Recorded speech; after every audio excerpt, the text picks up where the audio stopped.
Thank you for your presentation. Sunum için kendilerine teşekkür ediyoruz. Şimdi ben Su Sakarya'yı sunumunu yapmak üzere davet ediyorum. I would like to now invite Su Sakarya for her presentation.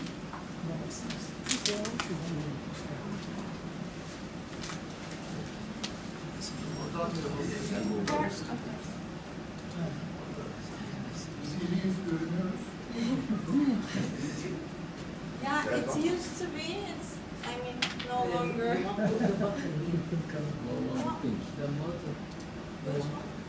The water, if you want to put it on the table there. They take photos. Public. So yeah, that used to be me. I mean, yeah, COVID. New person? No, it's you know the lockdowns. You get bored, you change your hair. That's what happened. We have to do the same.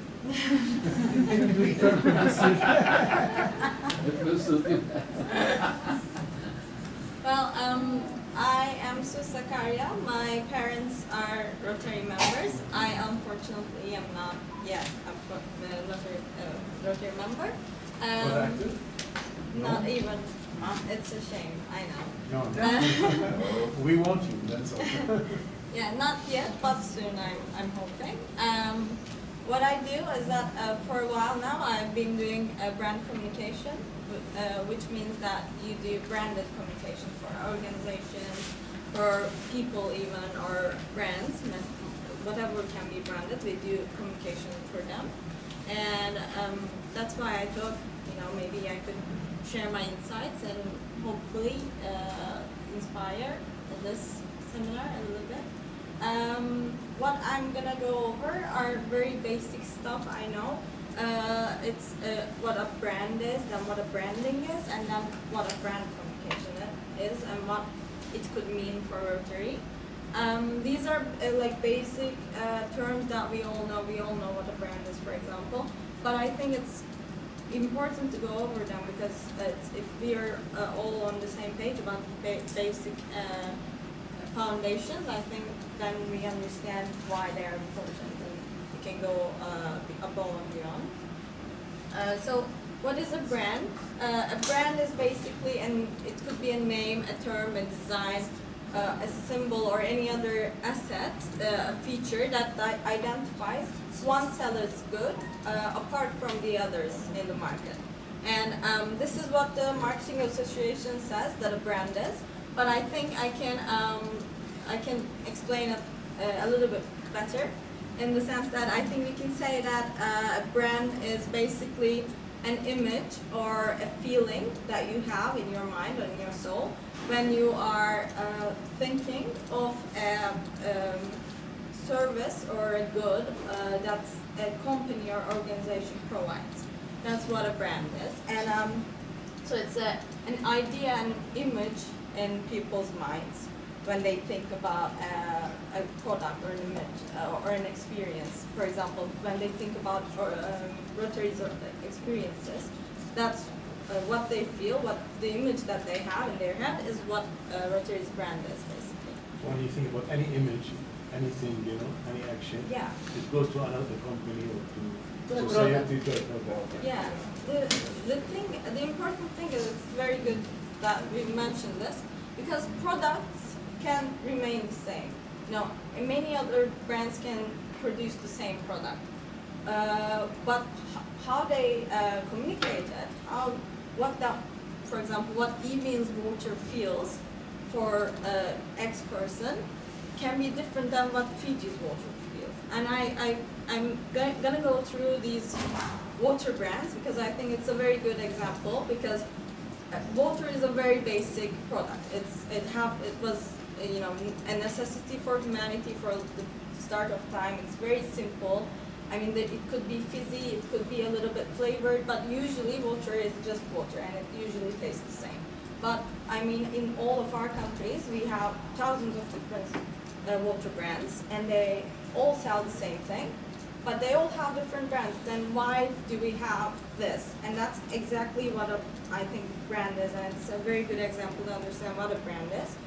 And I don't know if you know these water companies, brands, but I'll explain. These all sell different things, even though they all sell water. Because even, for example, they have this youthful, sort of energetic vibe to them. And what they want to give out is that, oh, this is this water that you just grab and go and like have a run or like be with your friends. It's a little bit more bubbly, it's casual. Whereas Perrier, it has a glass bottle. It's more fancy, it's something that you have in your dinner. It's not that casual, so it's a little bit more upper class. Fiji, for example, it's a little bit more upper class as well, but it highlights its natural side. So it's a natural water. It's from Hawaii. It highlights that part, and Voss again highlights its naturalness. It's one of the brand assets. It's a natural water, but Which country was? I don't know, it's Scandinavian, but I don't know which exactly. But Voss has this feature about like being technological. So we filter our water with technology, that sort of thing. So they all, what's important this is all of these waters, if you have a sip, probably taste the same. Yeah, I don't think you will understand the difference that much. Do you think maybe it's the shape of Yeah, the different water? tastes. Yeah, some people think that water tastes different. I'm the That really person tastes that different. couldn't. Psychology. Yeah. But like usually it serves the same purpose, the Yes. thing. But all of these things have a different sort of vibe to it, and that's what makes a brand basically. And what is a branding is that this is from a paper actually, and I really like it. It's a scholar paper. It says you do a branding when you give a brand, when you give a set of products or services and experience the power of a brand. So you give them the power of this, this feeling, this purpose that you can impress on people. So that's what you do. And all the products and services with the power of a brand.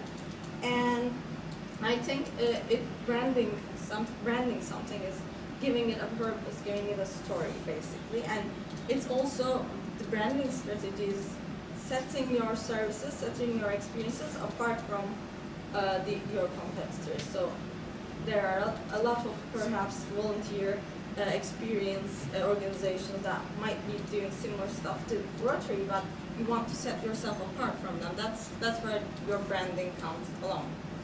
And branding touches on a lot of things. For example, you would have your brand definition, where there would be your brand values. You would write them down. You would have your brand positioning and identity, which includes your logo, your color tones, your tone of voice, the words you use.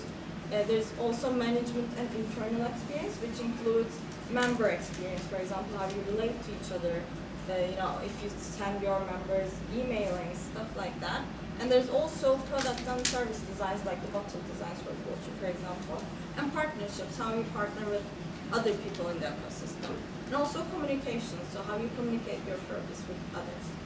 And I think, not because I don't work in this, but I genuinely think that communications is the most important branding touch point, because it includes all of these. As I said, for example, management and internal experience, community experience.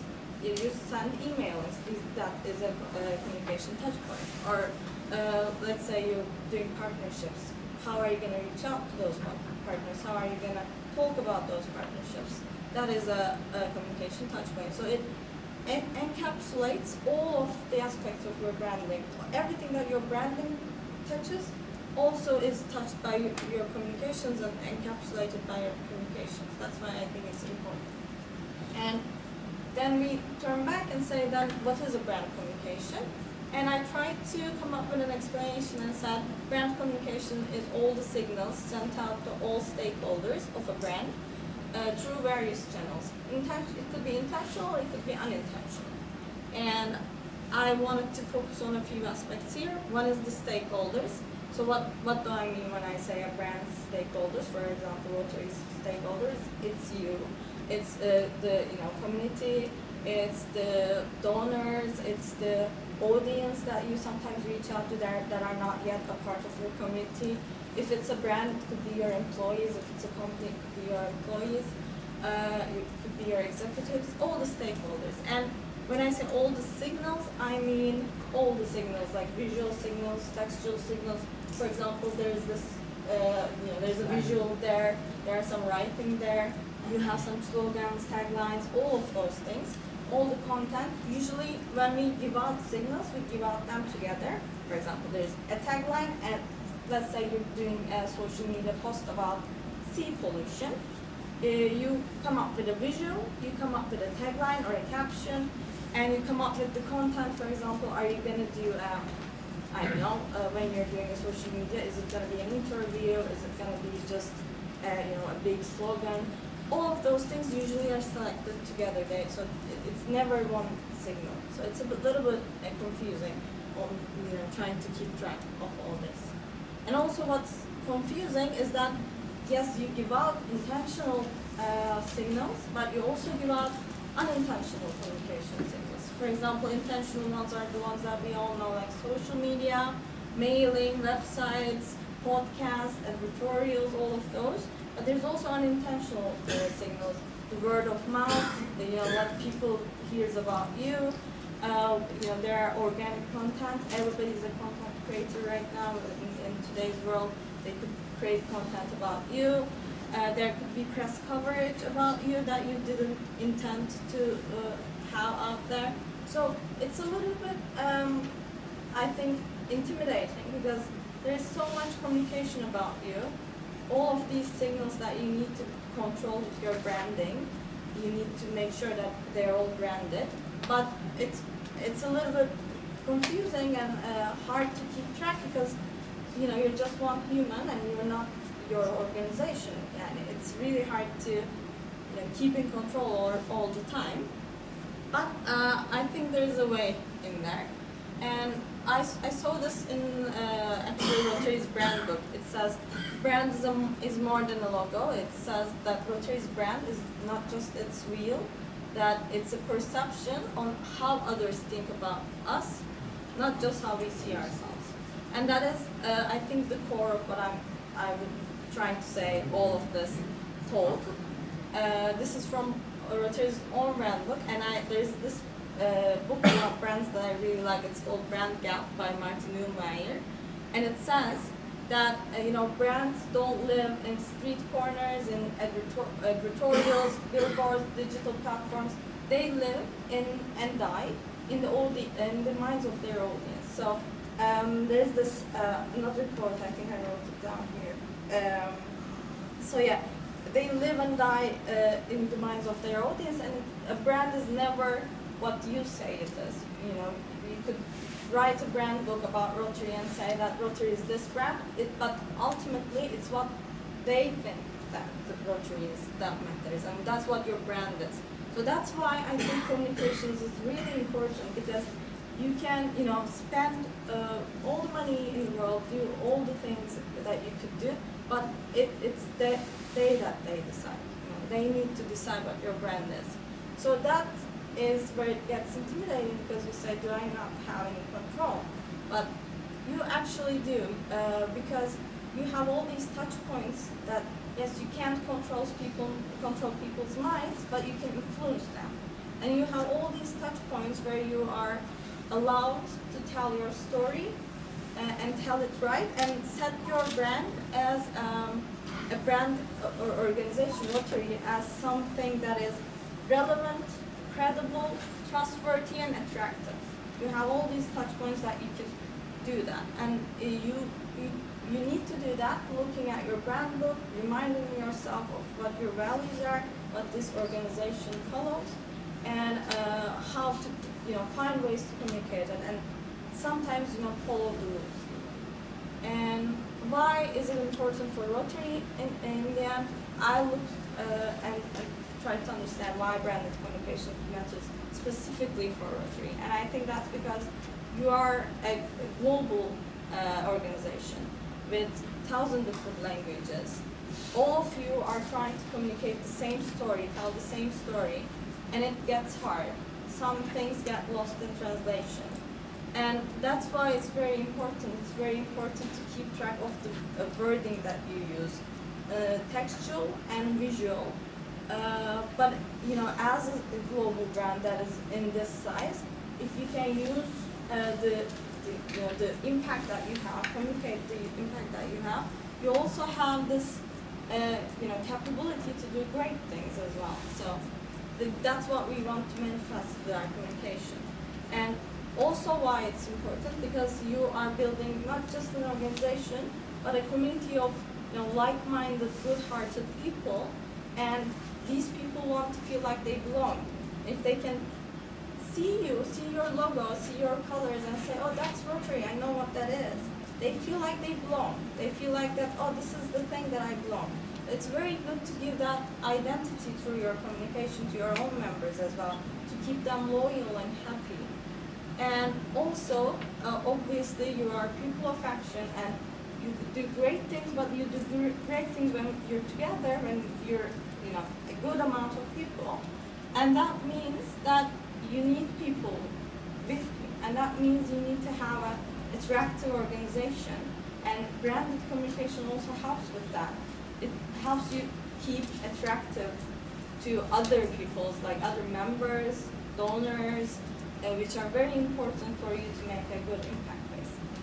So that's why I think branded communication matters, and that's why I think branded communication matters for you, and I think you guys are doing great here, so you're fine. You're fine. Thank you. Thank you.